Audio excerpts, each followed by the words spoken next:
Recording in progress. Hey, everybody. Welcome back to the Lovecraft Zine podcast. Well, look at this. You see how dark it is in here? It's daylight savings, guys. Daylight savings. It changed today. We fell back an hour. Had to So, bring in the extra lighting in the room.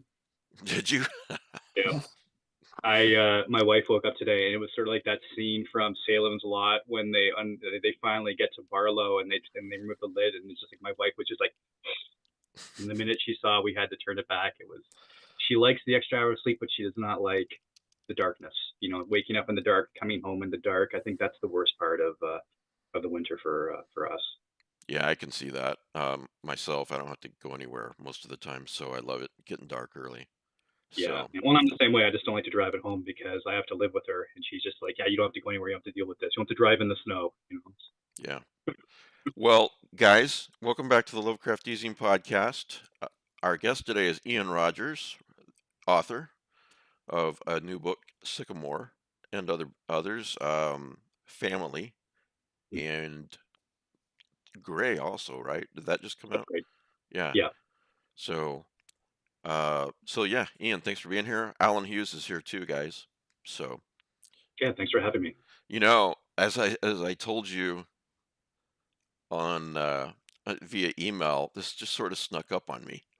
It was really weird, you Yeah, know. that's kind of how I felt about the entire year. It's such a cliche, but I don't know where the year's gone. It's something. Or where did the month go? How is it the end of this month? How is it the end of October? And I've just been, my wife and I, again, that's what we've been saying to each other since January. I don't know where the time goes. I think the Yeah. pandemic for me, I've lost all concept of time in general, but this year it feels like it's gone by exceptionally fast. We got a really good book over there I'm starting. It's Too Far to Reach about our perception of time. And for example, as we get older, the days take as long as ever, as they say, but the years fly by. Yeah, I turned 48 on October 17th, and I don't feel old per se, but I feel like I'm more aware of time passing. So it's like it's not like I want to, go bungee jumping or do something crazy, but I definitely want to make the most of my time, however much I've got. Right. Well, you slowly become aware that I have a limited amount of time left, so I need to be more choosy as to how I spend that time. Yeah. So anyway, man, thanks for being here. Let's get started with you in just a second. But Alan, you want to introduce yourself? Yeah, Alan Hughes. I do the movie and game page on the ezine, and I can talk a little bit about that after our guest. There's some new game developments. There is. Yeah, That's the good. Cosmic Horror Jam on Itch.io. Oh, that's nice. Yeah, Free games. yeah. All right. Oh man, my notes keep disappearing. It's really been that kind of weekend. There they are. All right. So Ian, could you introduce yourself as well? I had you on here several years ago. We talked about Every House is Haunted, Hmm. but yeah, you've published a lot quite recently, actually. Yeah, I think most people would probably know me for Every House is Haunted. I mean, the book was published originally about 10 years ago, and then Cemetery Dance reissued it just 2 years ago, actually 2 years ago this month. And they either know me from the collection or they know me from the Sam Raimi movie that he's producing. He optioned all the stories in the collection a few years ago, and he's been working on a adaptation of one of the stories called The House on Ashley Avenue, and that's set up at Netflix right now. And yeah, between the pandemic and then the streaming wars, it's just been delayed a bit, but Yeah. still going strong. There was actually a meeting this week. I'm waiting for an update from my manager that I'm supposed to be getting any day now. So still a going concern, as they say. And That's really incredible, though. Sam Raimi's adapting your book. I mean, not a yeah, lot of people could say that. no, whenever I mean, I still like all of us. I get the imposter syndrome, but it's that's sort of the reminder is that yes, Sam Raimi is a fan of my work, and if I ever have if I ever any doubts, he actually gave me a signed poster after he optioned the book. He asked for my address so he could send me something, and I didn't know what it was. It could be a fruit basket or something. Yeah. What are you going to get from Sam Raimi? It's going to be a basket full of body parts or something. Right? The Necronomicon or something. That's right. Or he's going to send Bruce Campbell to beat you up or something. Yeah, you know what? I would have taken that. Like Raimi's known for playfully abusing his actors in his movies, and it would be like, yeah, if he comes over and breaks my nose, I just want a picture of it, so I could say, yeah, Sam Raimi did this. Yeah, Have you super got- nice guy. I had a chance to actually Skype with him last year, and he's as nice and as humble as everyone says. He was very, very kind, very complimentary of my work, and just really keeps me involved in the process. And he doesn't have to, so he is as great as everyone as everyone says. Yeah. And it's a real honor to be working with him. And frankly, that he's a fan. He did a Reddit last year, and someone asked him about recent movies or books, whatever that he liked, and he named my book, as one of his favorite reads. So again, he doesn't have to do that. It's something that's really nice that he does. So yeah, whenever I'm feeling depressed about my career and I need that kind of reminder, my wife will be like saying, Sam Raimi is a fan of your work. Yeah. Nothing to be upset about. Now go get back to work. That's a real pick me up. Alan, did you have something? I was just going to say, have you gone through your story and tried to find the scene where he's going to do a zoom camera? Yeah, it was either the zoom shot or as a lot of people have said that, he's producing the movie, he's not directing it, but he's a very hands-on producer, so I'm still hoping that maybe there'll be a Bruce Campbell cameo somewhere in the movie. I didn't even think of that. that. They shoot it in Toronto. Like, I live outside Toronto. They said if they shoot it near the city, that they'll throw me in the background somewhere, and I said that'd be great. I didn't even think of Bruce Campbell coming on the Netflix series briefly as a cameo or something. I'd take it. I'd be perfectly okay with that. Did you see the Ash versus the Evil Dead series? Oh yeah. No, I really enjoyed that. Yeah, I thought me too. I thought it was a lot of fun, and I really liked. I was very wary when they started introducing these other characters. Like, oh, I'm not going to like them, but I actually really liked the supporting characters, and I love the way that they brought Lucy Lawless into the show because they've obviously it's that same circle of people. Raimi produced, and obviously Ted Raimi was a guest star on Xena when that was on back in the day. And Lucy Lawless is married to I can't even remember his name now.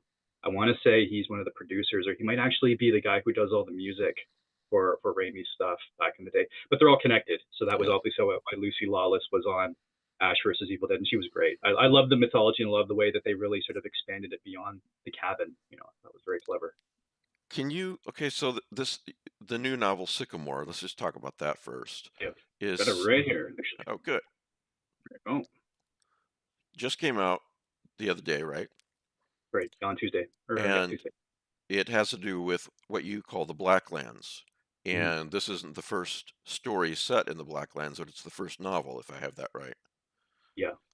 It's a little weird for me. Like, a lot of people would do the series. I did the series kind of backwards. I wrote all these short stories and novellas for like the past 15 years about the Blacklands, and now I finally wrote the novel. Although I actually wrote the novel a few years ago. It's just taken a little while for it to find a home.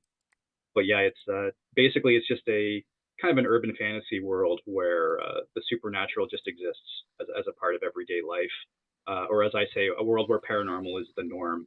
And that was really just for me wanting to tell stories with sort of like the occult detective character, put my own spin on the kind of Clive Barker, Harry D'Amour character, or for me, what was to me the very epitome of the occult detective was William Schwartzberg's Falling Angel, that was filmed as Angel Heart. That's probably my favorite of the occult characters.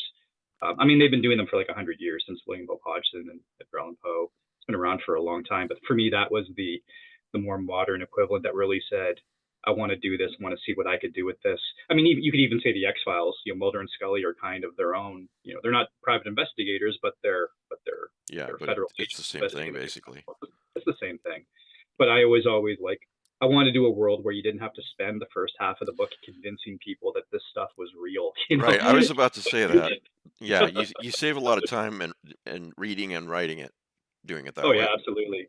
Well, and my manager is actually shopping a Blacklands movie right now, and he was like, "How can we dilute this for the dumbest studio executive who's not going to understand all of your terminology, who's not going to get portals and dimensions?" And I said, "Well, think of a world where your kid has a nightmare, and you go up to make them feel better.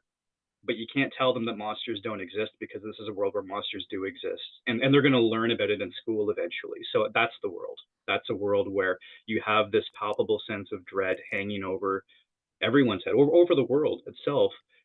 Whether they're not going to bump into a supernatural creature on their way to school. It's not that common, but it is a reality that they have to live with. That there are these portals that are popping up all over the world. We don't know how to close them, and that they all open onto this shadow world that sort of lies next door to ours. So how would that affect people from different walks of life? How would that affect religion, politics? How would that affect your job? So the occult detectives seem like a good access point for this because it's been done before. But what about a world where the stuff just exists as a matter of course? So one of the other characters who I've written about is this guy Jerry Baldwin, and he sells haunted houses for a living because I figure in a world where haunted houses exist, someone has to sell them, or at least the ones that are sort of not too dangerous. There's definitely a classification of haunted house where they're permanently left empty, they're sort of cordoned off, they're off the grid.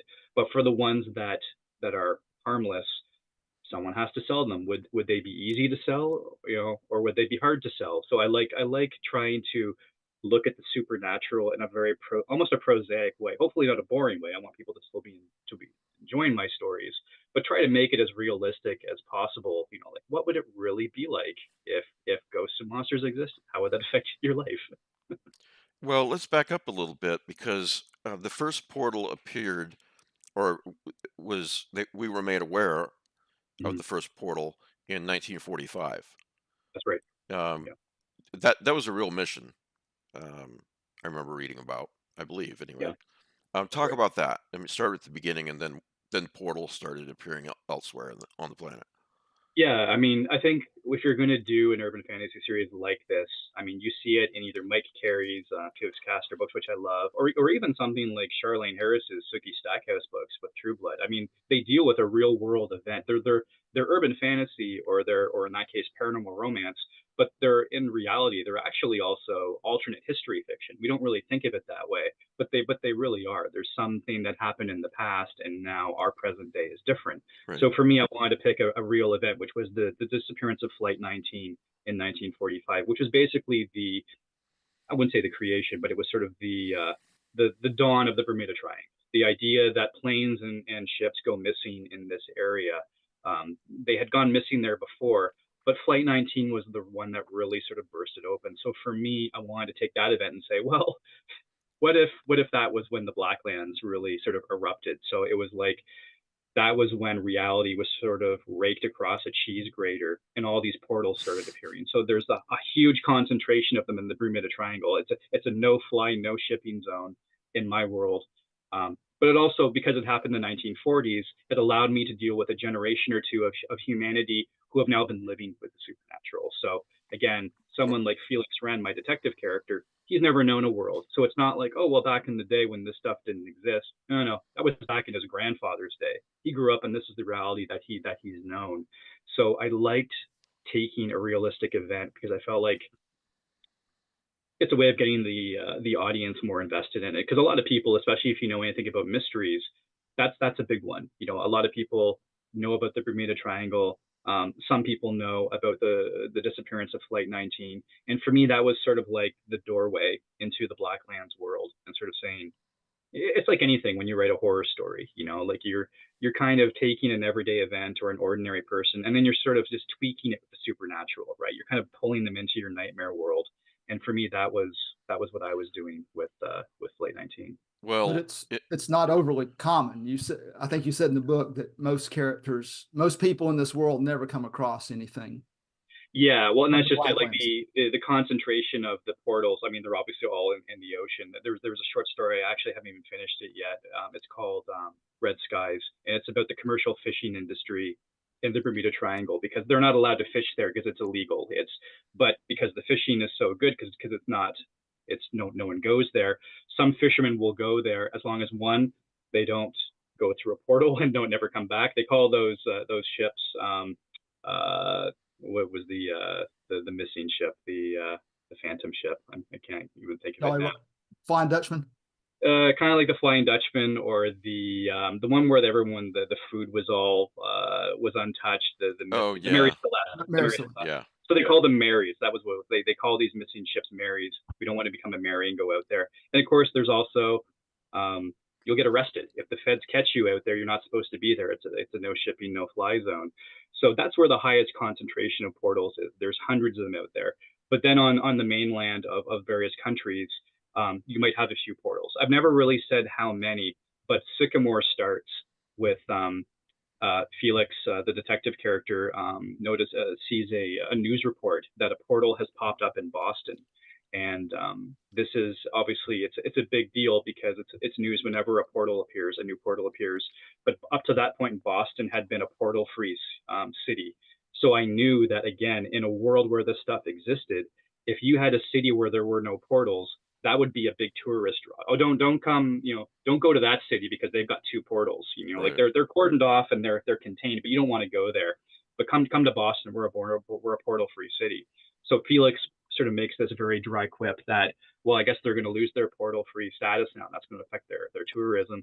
And his ex-wife, who's his assistant, sort of secretary, criticizes him for that remark because it's kind of an off-color remark. He's being kind of mean about it, and of course it's.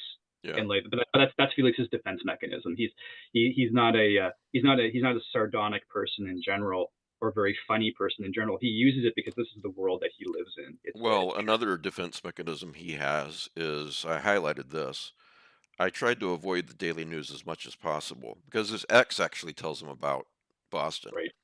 I tried to avoid the daily news as much as possible, especially when it was about the Blacklands. I found it was best for my mental well-being to ignore the hysterical highs and the depressing lows that seemed to make up the majority of current events. The downside was that it left me out of touch with the world at large, but for the most part, I was okay with that. And I was like, when I read that, I was thinking, man, I really like this guy. That's kind of my attitude. Yeah, well, again, I did not want, because let's face it, there's been a lot of private investigator characters. So you want yours to stand out in a different way, but I also didn't want it to be a gimmick. I wanted everything about him to be really earned and very organic, because this is also going to be the lead character for hopefully several books to come. So I knew that if he was going to be wry and be a little quippy, it had to also be earned. He wasn't going to be this back talking character for no good reason. He does it because it's his defense mechanism. If he doesn't do that, he sort of has to have that sort of contained within him.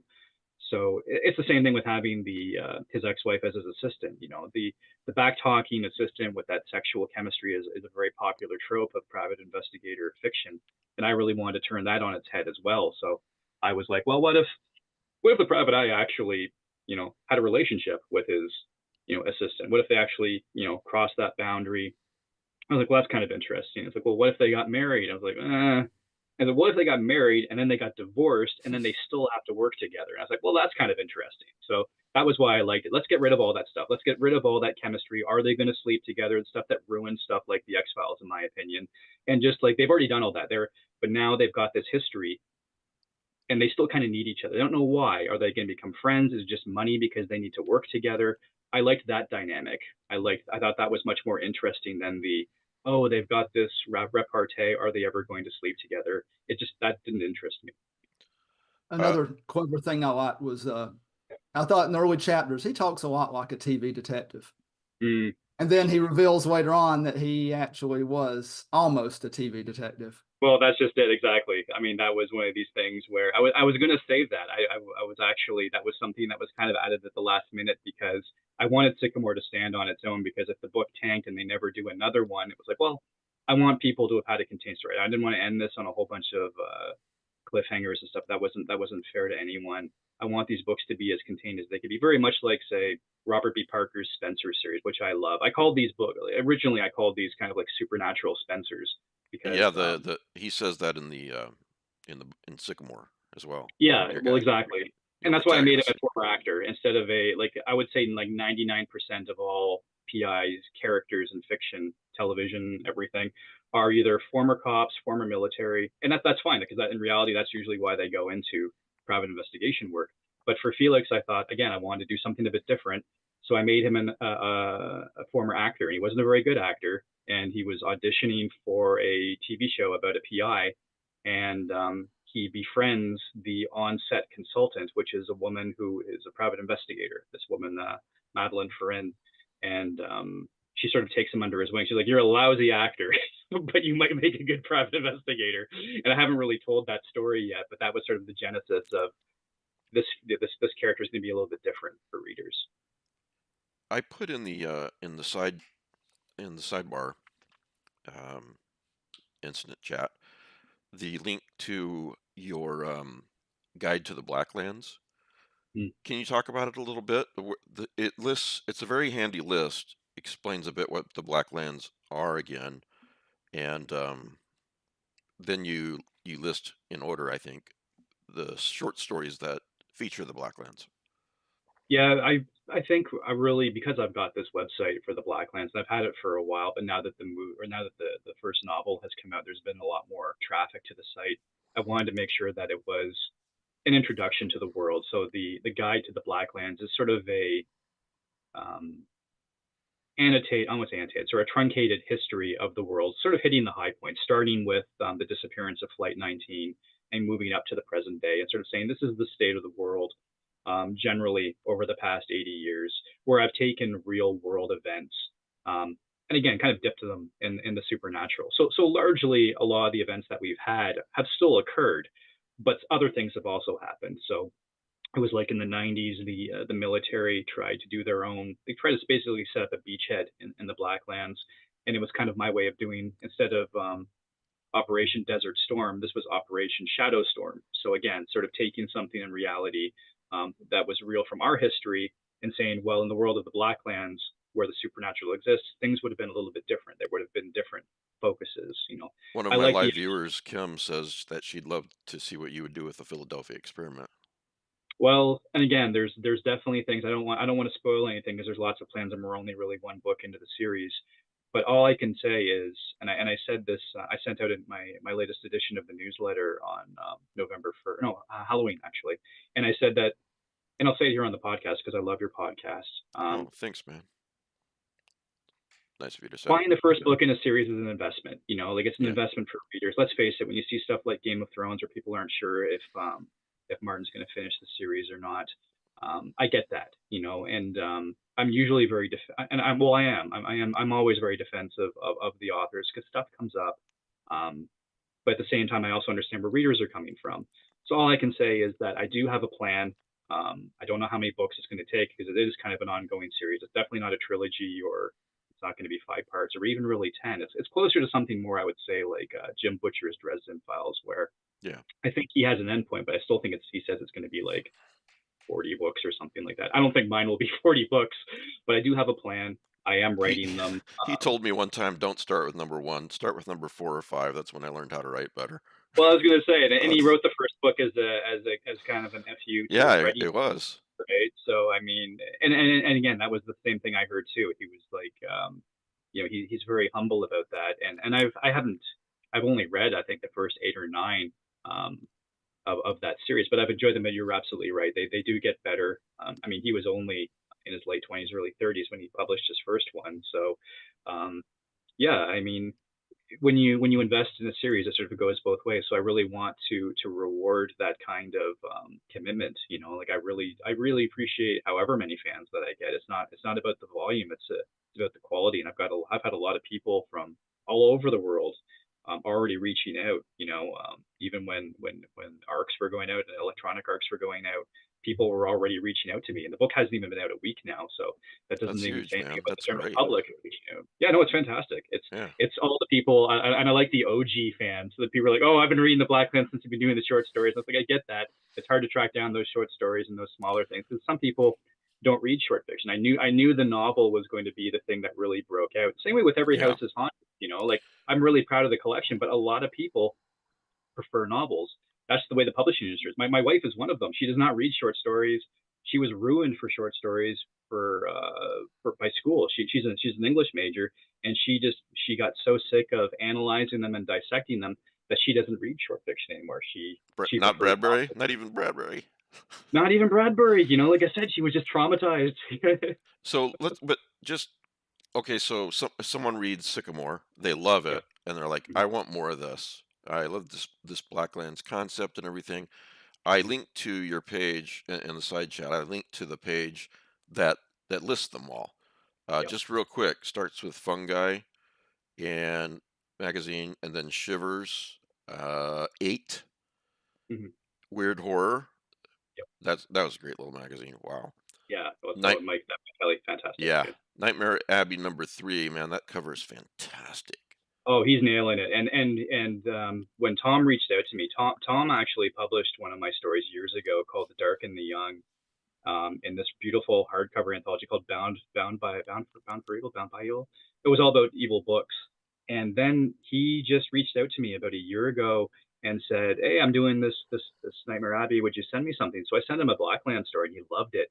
And he's published 4 of them in a row. So I Nice. did there's an edition of my newsletter, and it's all online. No one has to, even if you don't have to subscribe, you can just go and read them online. And one of them was basically Sycamore's coming out, and I can't remember what 6 months or whatever when I did it. And I said, here's a guide to the Blacklands. Here's what it's about. Here's the background of the series, and here's all the stories that are in Okay, wait a minute. So go to your website, sign up for the Yeah, newsletter. And what's your sign up website for the again? newsletter. Is it this name? Yeah, it's ian-rogers.com. Ian-Rogers.com. Okay, I'm looking at your Substack, so that there's a difference. Yeah, that's the Substack right there. Yeah, so if you go to the Oh, it forwards to the Substack. well, there's a newsletter link on the website to Oh, okay, gotcha. yeah. And then one of the older Yeah. editions of the newsletter, it's like I can't remember. It's called like a guide to the Blacklands or something, and it just has all the Blackland stories that are Yeah, still that's in. what I'm looking at. Yeah. That's what I posted in the sidebar. And then you're saying the newsletter is ian-rogers.com. Are you saying that the previous short stories are free, or do they need to seek out these? No, they're in like places like Nightmare Abbey and Yeah. Shivers and stuff. So you'd have to buy them. I mean, the plan is obviously to collect them all into a collection right Well, you now. got an Ellen Datlow collection, man. That's huge. Yeah, well, that was Screams how the from the movie Dark. happened. Pick that one up next, people. Yeah, I can't talk too much about the movie, but that was how there's a couple of screenwriters who loved that story and loved the Blacklands, and they knew that it was part of a series. But it's like Jeffrey Thomas's Punktown stuff. Jeffrey Thomas is a friend of mine. I love his Mine work. too. He's a big inspiration on my work. Punktown needs to be a series, man. It needs to be a series. I mean, it's like if you love Blade Runner and H.P. Lovecraft, like he just mashed those together in the best way. Yeah. And I would not say the Blacklands is directly influenced by anything literally in those stories, but the way that he writes them, that you can read a standalone story and never even know it's part of a series. But if you know, right? Yeah. So it's like Stephen King with his references, right? If you catch that reference to a character or an event, he doesn't exclude the casual reader, but if you catch it, you feel kind of special. You're like, oh, that's the guy from Cujo, or in Punktown, I know what that is. That's the person from Blue Planet or whatever. You are very much reminding me of if you watch the podcast, then you know this of Rick Lay and Joe Pulver. They just freaking lived for this stuff. You know, Rick, especially Rick, catching that reference in that book or that story, you know, or this, you know, knowing who that character is, who's only a passerby in another story. Yeah, he loved it.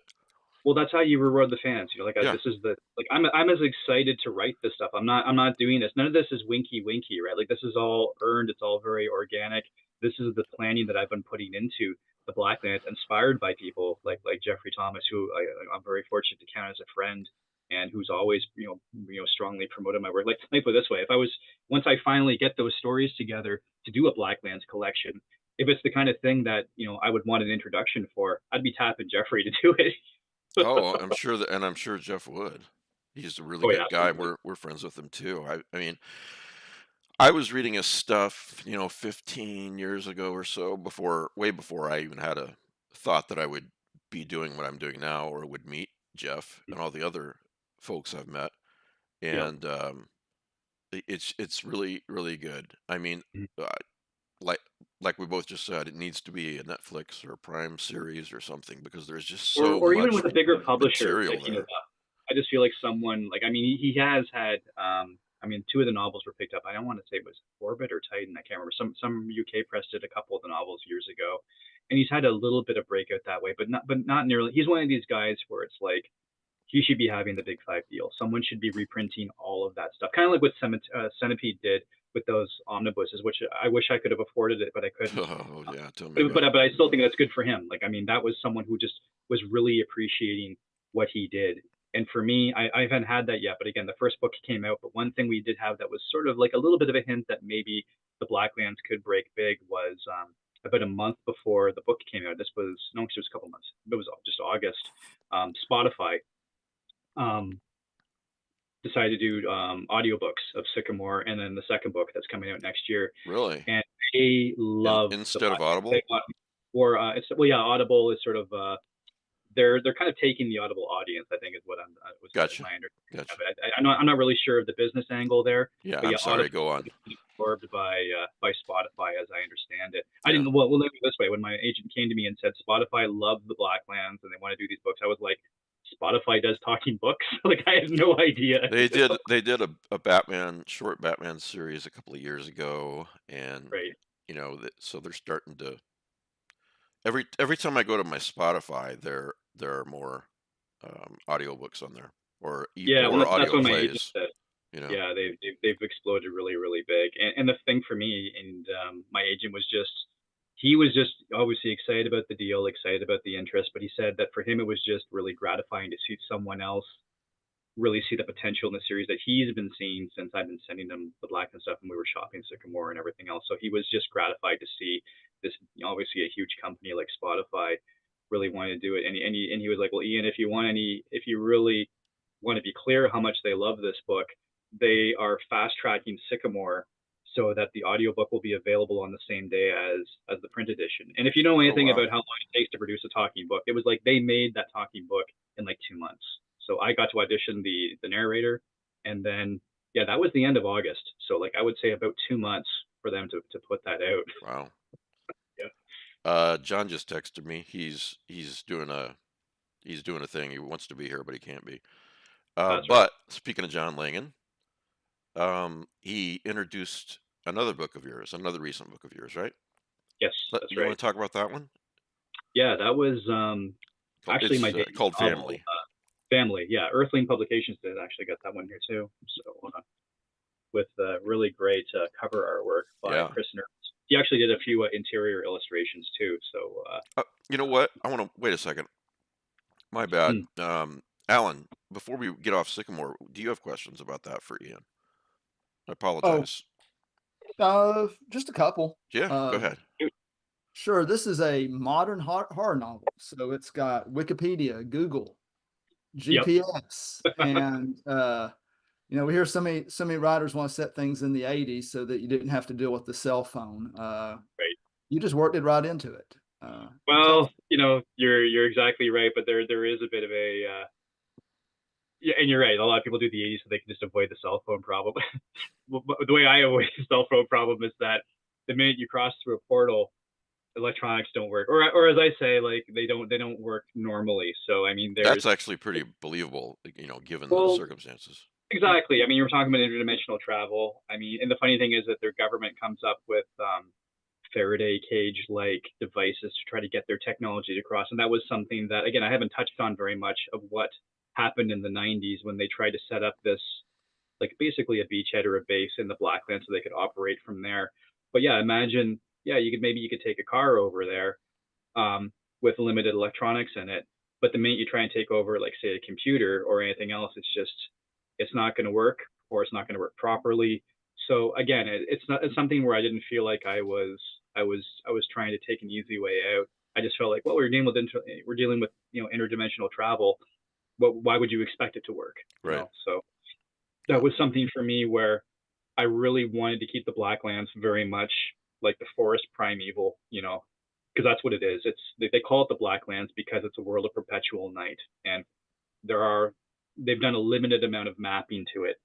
And even in terms of the creatures, there's been a certain amount of taxonomy in terms of, they've got vampires, you've got shapeshifters, were creatures, spectral entities, but there's all kinds of stuff they don't even know about, So like, again, as a writer, it's great because I can write about these monsters that people know about, but when I want to, I can create my own, and that's as terrifying for the characters as it is exhilarating for me as a writer, because I've already written about monsters that are completely original, but then I'll write a vampire story, or I'll write something about a newer monster that's been in sort of the pop culture, like the Black-Eyed Kids, which is almost like a modernization. It's kind of a mashup of vampires and the Men in Black really what black-eyed kids are. But they're a real thing, and I say real thing in terms of that's something that people have reported. Um, in I would say the last 15, 20 years, it's like a new urban monster.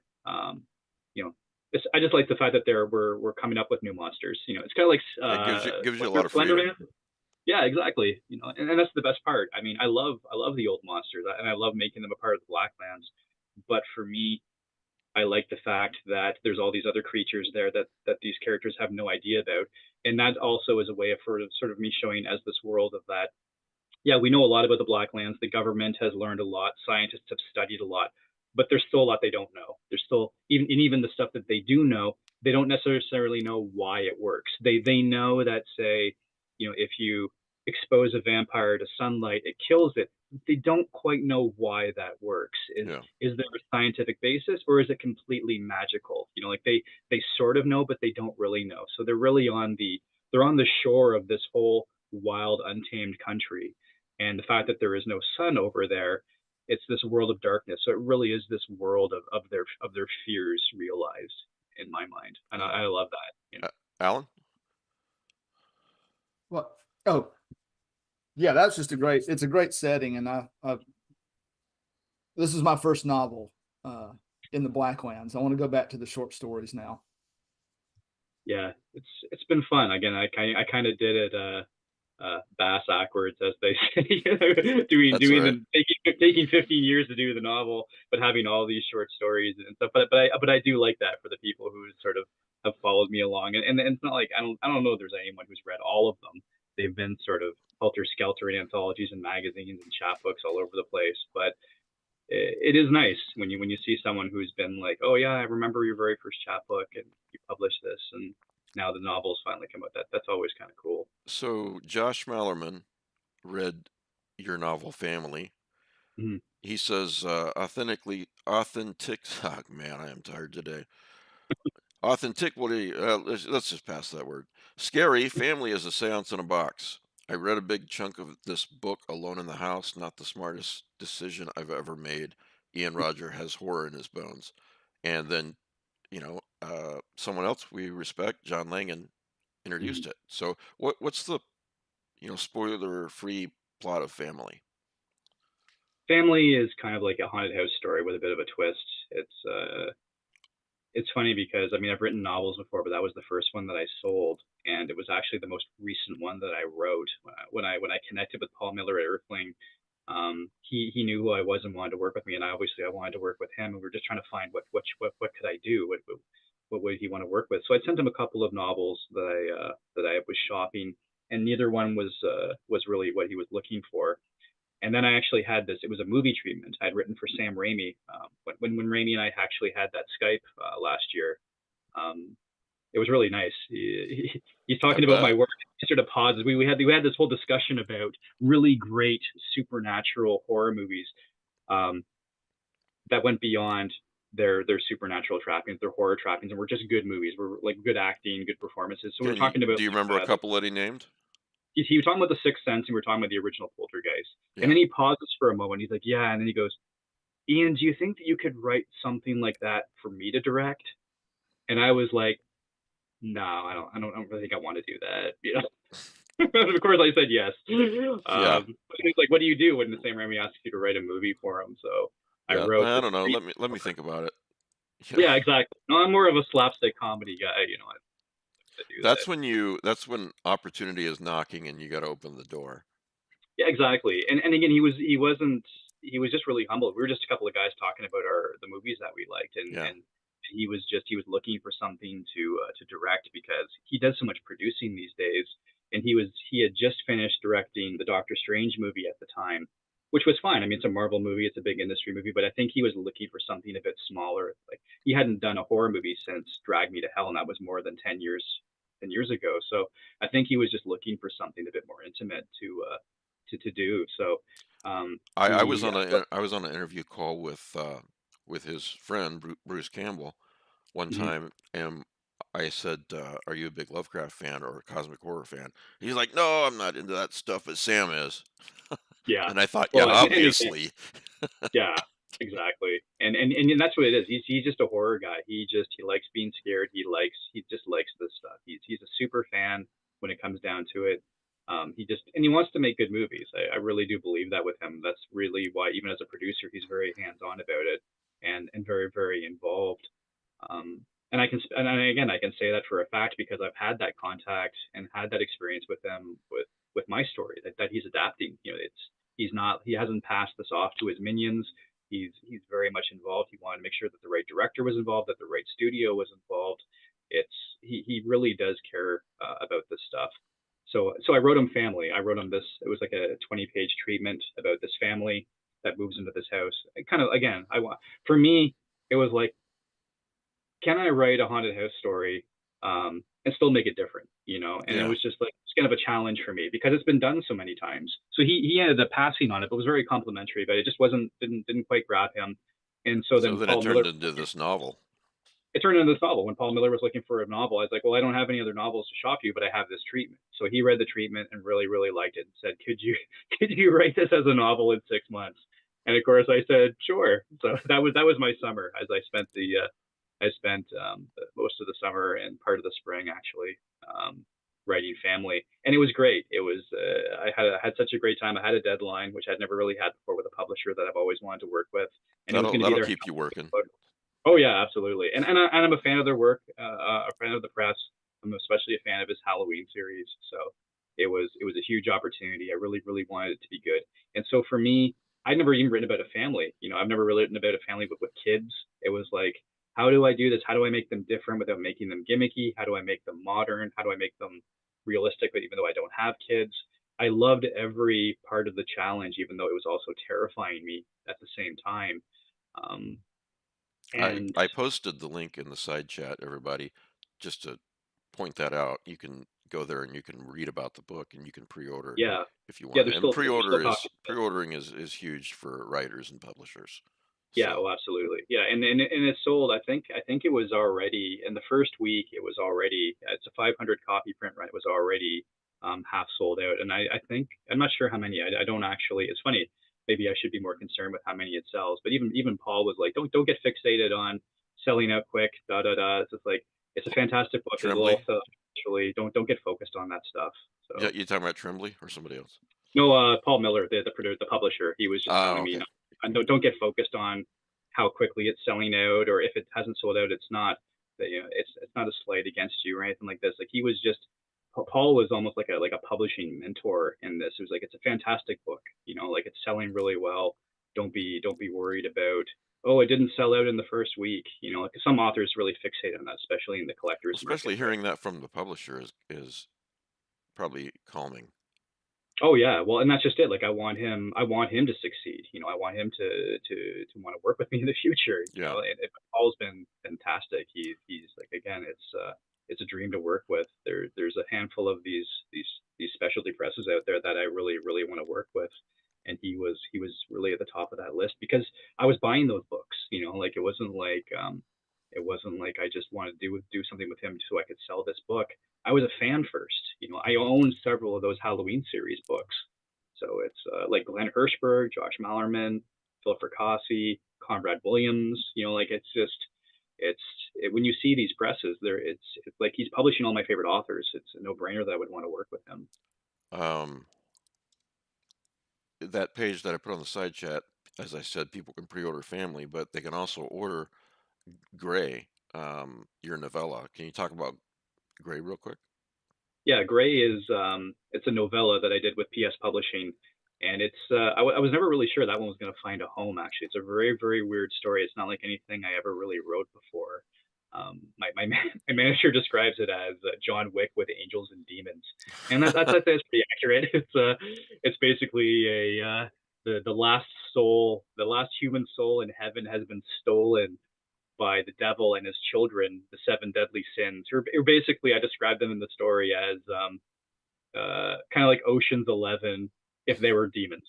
Like they pull this heist, they steal the soul, and so God has this entity that's neither angel nor demon called Gray, and Gray is so volatile that when he's not being used, he's sort of kept in limbo. So Gray is brought out of limbo and sent to Earth during the end times to retrieve the soul. So the story literally goes from heaven to Earth to hell. It's a very macabre road trip, if you will, where yeah, it's very very weird, but I love it. It's almost noir. I mean, because it's first person, and so it's he's got a kind of a very dry way of describing things, and he's been out of circulation for a while. He's coming down to Earth. He's been to Earth before, but now Earth is kind of like in these end times. It's not apocalyptic, but it's on the edge of an apocalypse. And I don't want to spoil it too much, but it's almost like a Children of Men apocalypse, where it's like it's a slow emptying of the world, where it's not a comet that's about to hit the world, the planet. Slow apocalypse. Slow apocalypse, you know. Yeah. Uh, Dean Koontz you like did the, something. Go ahead, Alan. I'm sorry. Saint of Killers from Preacher. That sounds. Yeah, well, and that's just it. I mean, even I think I'd sent it to Ellen Datlow originally for tour, and she liked it, but she thought it was too close, like Richard Cadre's Sandman. I mean, and she's right. Like again, like it's Richard Cadre didn't invent the idea of doing angels and demons in a urban fantasy setting, but his is certainly probably the most popular. I was actually more inspired by Good Omens that Neil Gaiman and Terry Pratchett had written, because I loved that book back in the 90s when I first read it. And so, but yeah, I mean, I knew when I was writing that, oh, well, I don't know if this will ever sell because Sandman Slim is so big. And I'm a fan of Sandman Slim. I love those books. But at the same time, it's like, well, am I not going to write it because of that? Like, you don't do that. You know, you should write what you want to write. You put your spin on it. It's not going to find a home right away, but maybe it'll find a home eventually. So I sent it to PS Publishing, and they loved it, and they published it. So it's great. Oh, that's How many great. people keep writing private eye novels? Exactly. And again, because people love that kind of stuff, right? And if you can do something that's original or bring something to it, and for me, I don't want to do a gimmick, you know, like I think readers see through a gimmick really, really quickly. I want to bring something very original, very organic, very personal, you know, and I always think that it's like when I wrote Family. It's a haunted house story. Well, it's ostensibly a haunted house story, but there's a lot more to it than that. And I don't even like saying it's a haunted house story with a twist, because again, that makes it seem like it's a gimmick. But I always think if you're going to write something, whether it's a private eye story or a haunted house story that's been done before, well, what can you do? And I would say this to any reader. Well, what you do is you bring yourself to it. You know, like the one thing that no other writer can bring to that is me.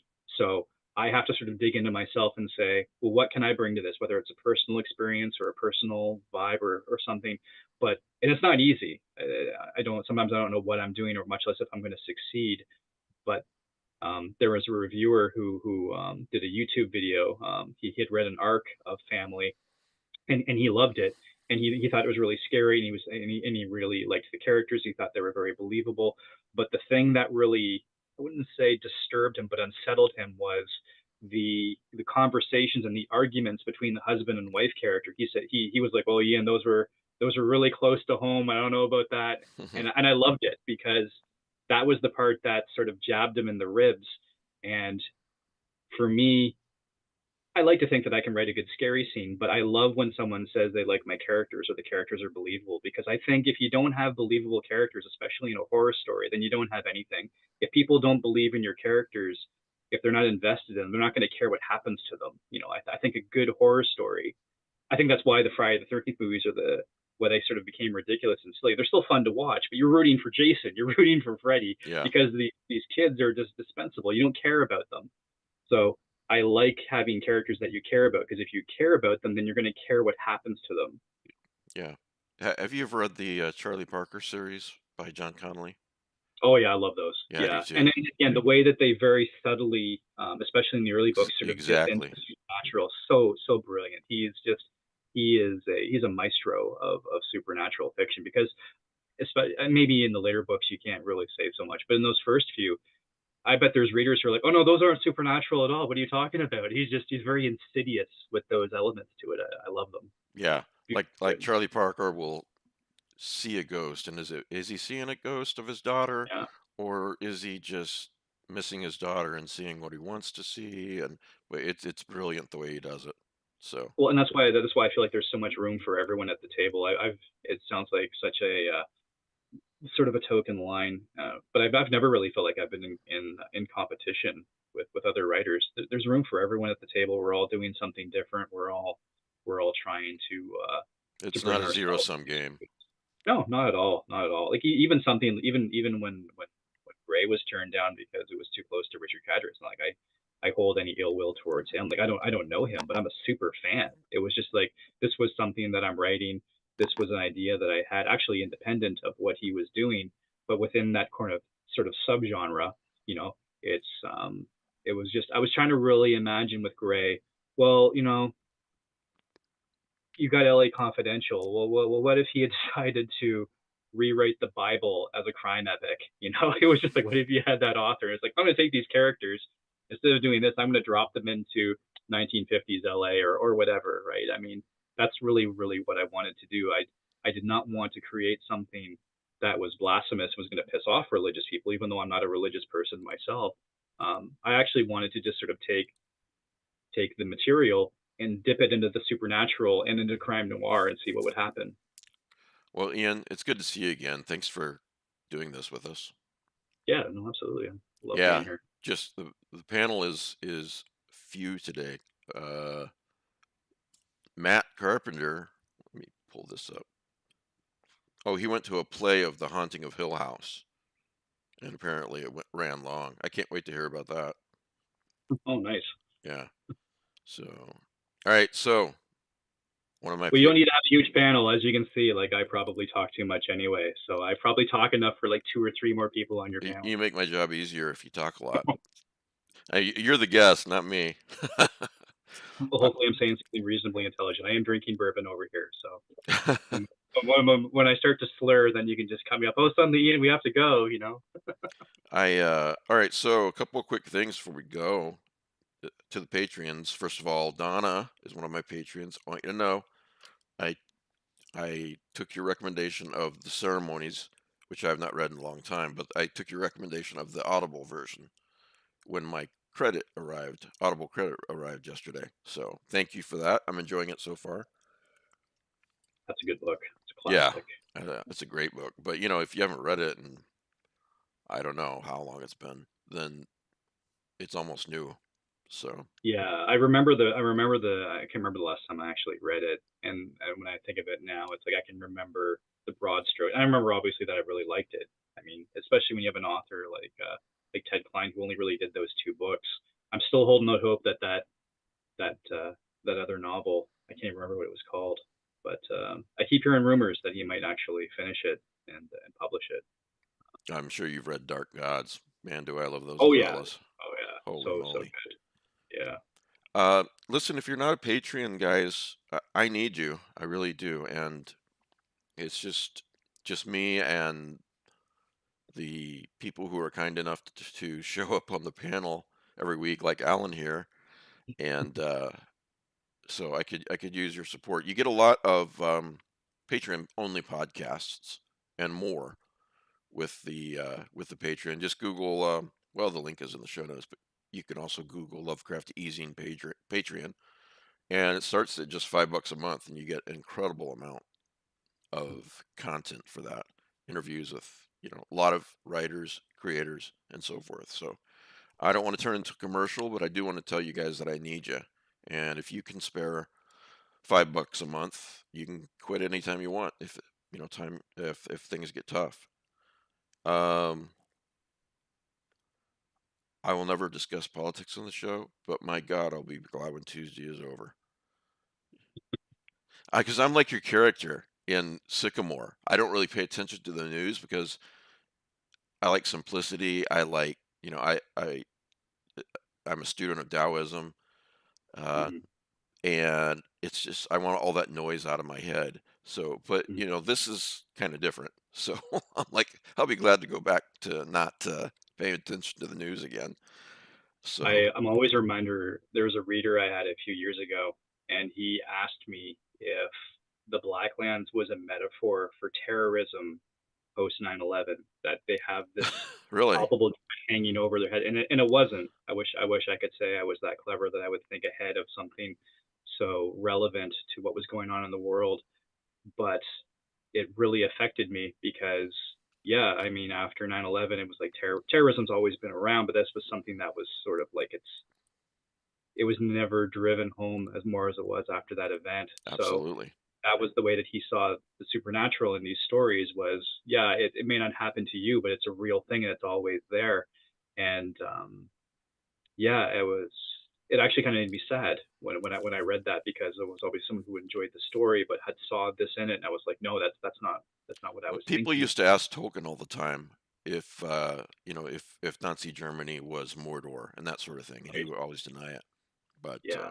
yeah, and Well, you know what? There's what if you the ring represents the atomic bomb and all that stuff. So right. he said Well, no. there's what you know and what there's doing, and then there's that subconscious level, right? Yeah, So that's what I think when it comes to Tolkien. yeah, well, and I would never deny, like I didn't. All I could say to this reader was that it definitely wasn't what I was thinking of, but who knows what's going on, in all Yeah, the parts of my brain that aren't conscious, right? I mean, it's just you try to be open, you try to do these things, and I want to tell a good story, but yeah, if you can resonate with someone, whether it's your characters or your themes, I mean, I like the fact that it would be happening subconsciously because I don't want to preach these things. I don't want to preach anything. I want to tell a good story, and if those elements are there and people see them and they can bring them out themselves, the best writing is telepathy. You're communicating with these people on a level that goes beyond your writing. yeah. Oh, As I absolutely believe that. as horror fans, we think monsters are fun, but Yeah. if the writer's not bringing the tragedy into it, it doesn't work. Oh yeah, I just did an interview with CBC, sort of our nation's broadcaster here in Canada, and it was sort of like, again, it was like, why do people like to read this stuff? Why do people like to write that stuff? And I mean, it's sort of the age-old question. I don't mind answering it because some people are genuinely curious, and I think he was genuinely curious when he asked me. And it was just that there is an escapism quality to it, but also it's like it can be therapy for some people, especially in the world we live in. We live in a really it can be kind of brutal.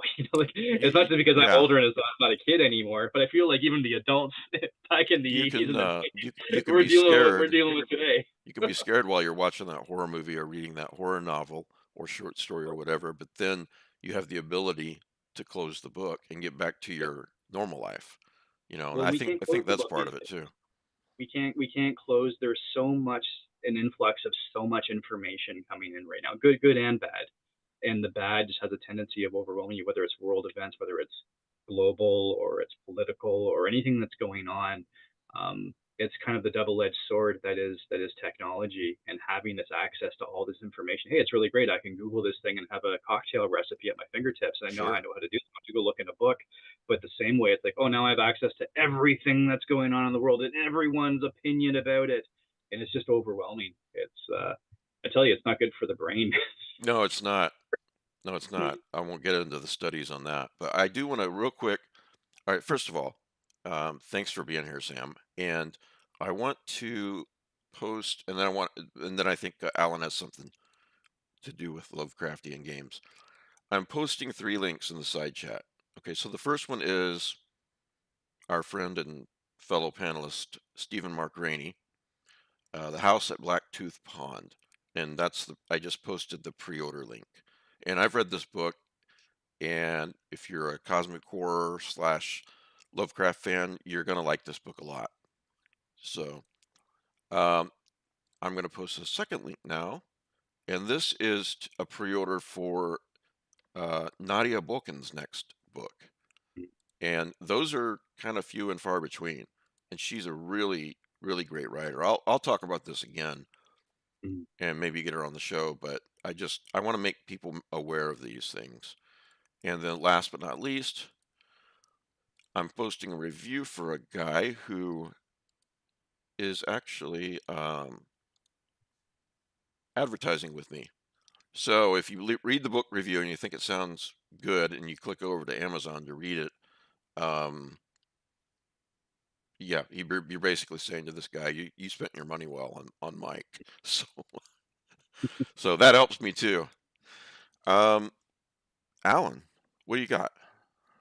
Oh, first, Ian, I just want to say I'm going to definitely go track down as many of the Blackland stories in the future. Oh, thank you very much. Hope you enjoyed it. I've never said this before, publicly or privately, but in addition to Alan just being such a great guy and great friend and great panelist, I thought man, if anyone handed the torch of, you know, finding the connections and all these stories and so forth, if anyone handed the torch, if Rick would have ever handed the torch to someone, it would have been Alan because he's really good at this stuff too. No, maybe 10%, maybe 10%. Rick is hard to beat, but you're yeah. Anyway, go on. I'm sorry. Well, I do waste too much time with video games to ever approach his literary It's knowledge. therapy. Yeah. I was going to say, especially these days, I say the same thing. I game so much these days, but it's an escape for me. It's like when I need to just disconnect and I can't get out of the house to go for my walk if the weather's too miserable. It's like I just need to do something mindless. You know, play a video game for an hour. It's nothing wrong with that. No apology. Ain't. Well, speaking of video games, if you're familiar with itch.io, itch.io, that's a website for indie game developers to put up free or inexpensive games. And every year they do a Cosmic Horror Jam. And it just finished a week ago. And so I put a link in the side chat. And so there's 135 games there of Wow, varying quality. Holy crap! It's Matt Carpenter. But some are very good. Oh man, you name it. You made it just under the wire.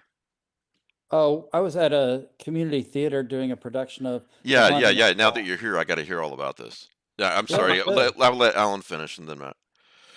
Alan's done. I'm done. He's done. I'm done. Matt's like, I'm here. Alan's done. Damn it. Follow the link and let me know if you like them. All right. So you went to see a play of The Haunting of Hill House? Yeah, it was a very local production. The couple that produced it also did the adaptation and directed it. And I think one of them starred in it. So very much a local production, and it's a small theater in the round, a couple hundred seats maybe. Off Broadway? It's it's off Broadway, Peoria. Right.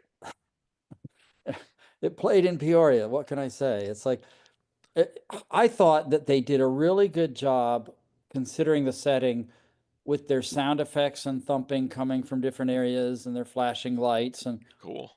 people who basically didn't have parts, but they were dressed up in like old antique clothing with ghostly kind of makeup, and they would just sit around or stand in a certain place to give atmosphere.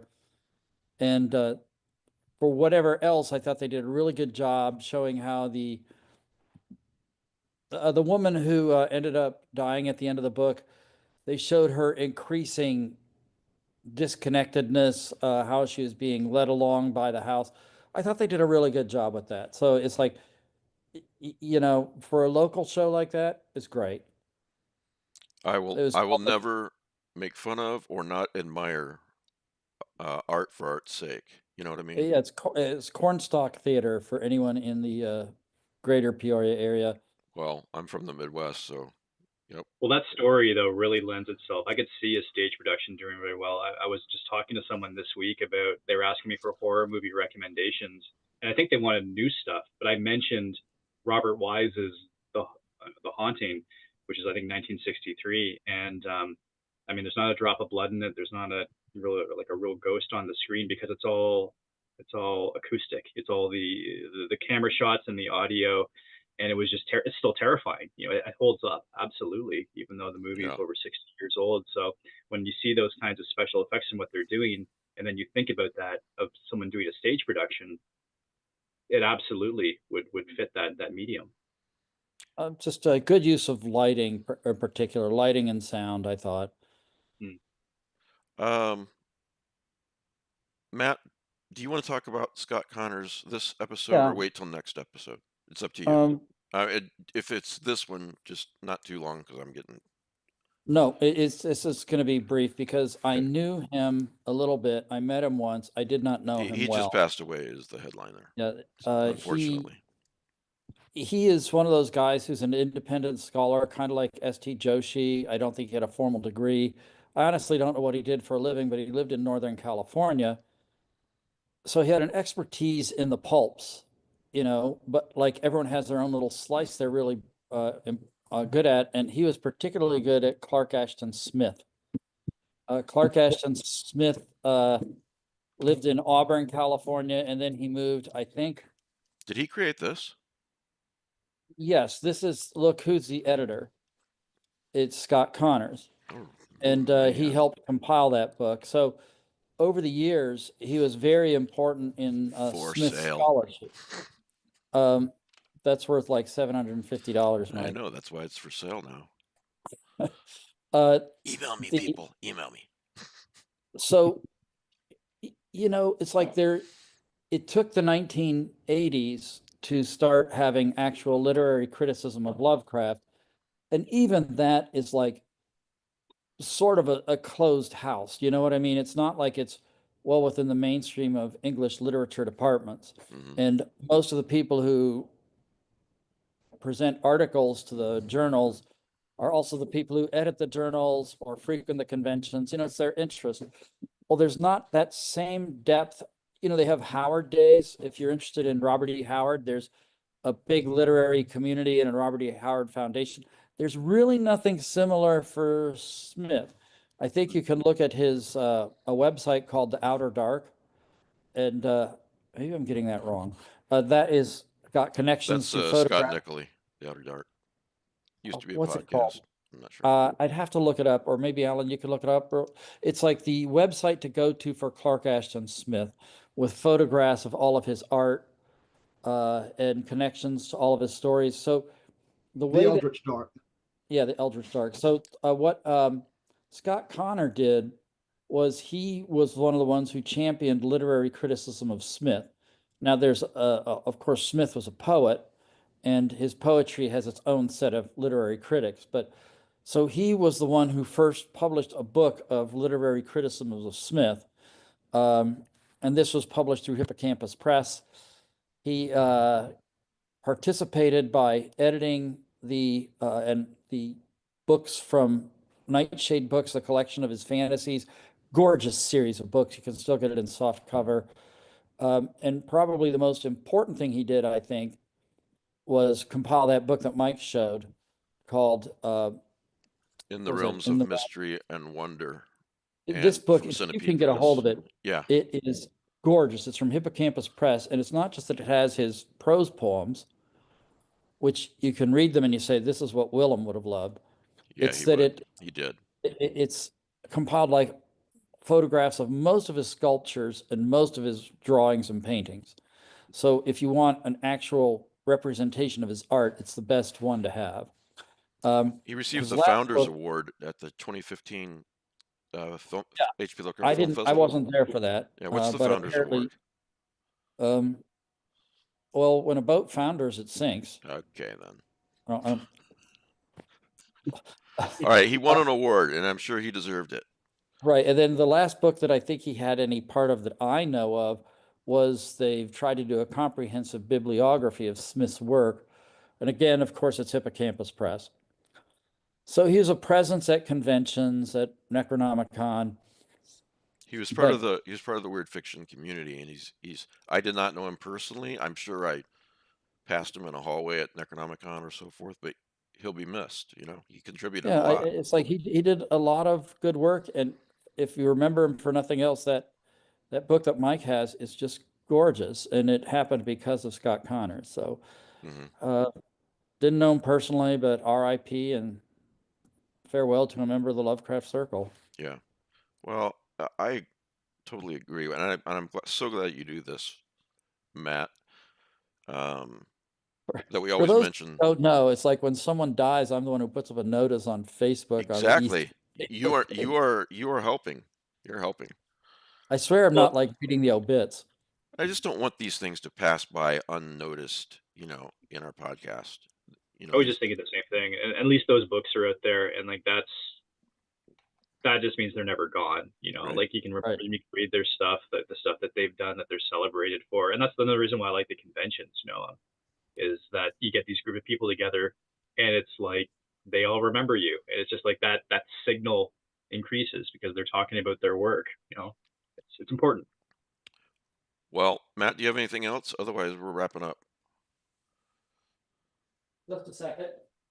No, Mike, I'm good. All right. Just wanted to make sure. I just wanted to come and say hi. Yeah, good to see you.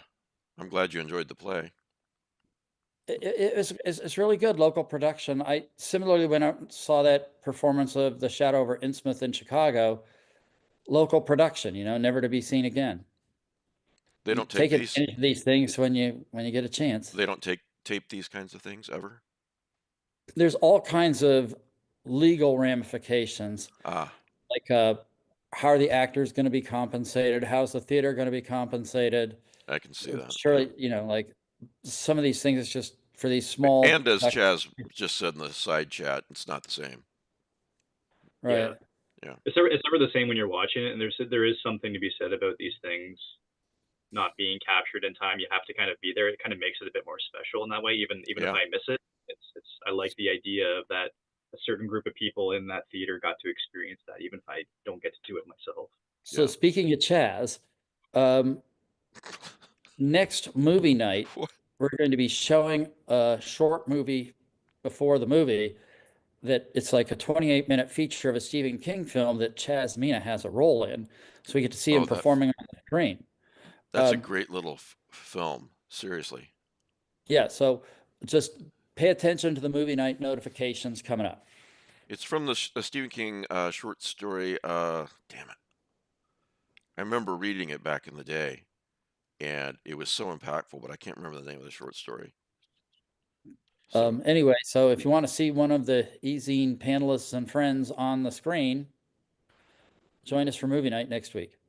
We might be on cast, but who knows? Thanks for doing that, Matt. That was fun for me. Good. Well, Chad just said it's the things they left behind. Oh, that's right. That's right. Oh yeah, that's a great one. Yeah. That's like when you leave Antarctica. That story about when your hair is on fire, something like political differences mean nothing or something to that effect. I think really it's like grabbed me. When you leave Antarctica in a hurry, what's important are the things you left behind. Yeah. I read that like a year after 9/11.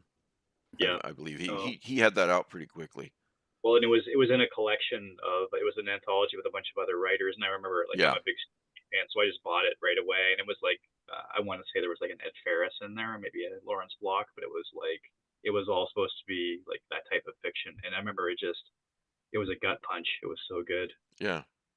Last but not least, you just mentioned Lawrence Block. Do you read the Matthew Scudder series? Oh, absolutely. I would say good man. For my series, man. And if I want my series to be as beholden to the detective stuff as it is the horror stuff.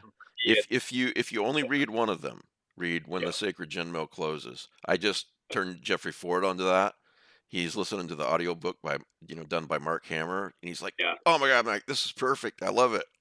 I have read and reread those books because they're all standalone in the sense if you just pick them up, but there is an arc of him as a person, his alcoholism, and the way that even his kids growing up. For me, it was always A Long Line of Dead Men was one of my favorites. The idea is that these guys have the Club of 31 that goes back, if you believe it, into antiquity, and every time, and they meet only once a year, and they celebrate life passing by, and it's about death, not in a morbid way, but just an acknowledgement. I just thought, what a neat idea, man. Mm-hmm. That's a really good one too. Yeah. So, well, it wasn't even like you said, just acknowledging these things. It was just it's a beautiful book. Lawrence Block is just a fantastic writer. Yeah. So human. All right. Well, you guys got the links in the side chat. I did. Matt just says he has to get the chicken in the oven. And I posted in the show notes below a link to Ian's website where you can browse the books and so forth. So should be easy for you guys to get. If not, there's always Google, right? So that's right. All right, thanks for being here, man. I appreciate it. Thanks for the help, Alan, and good to see you, Matt. All right, sorry I missed it. No problem. Well, goodbye and hello, as always. Yeah, thanks for having me. It's a great time.